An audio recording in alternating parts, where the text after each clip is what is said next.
BJP के राष्ट्रीय अध्यक्ष जेपी नड्डा की कुर्सी जल्द ही जाने वाली है। संसद का मानसून सत्र खत्म होने के बाद बीजेपी अब 9 सितंबर को होने वाले उपराष्ट्रपति चुनाव में जुटी है और इसके बाद नया राष्ट्रीय अध्यक्ष चुनने की कवायद तेज हो गई है।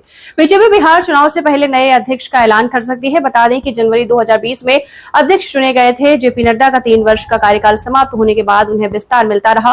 पहले उन्हें 2024 के लोकसभा चुनाव के कारण और फिर संगठनात्मक कवायद के कारण विस्तार दिया गया।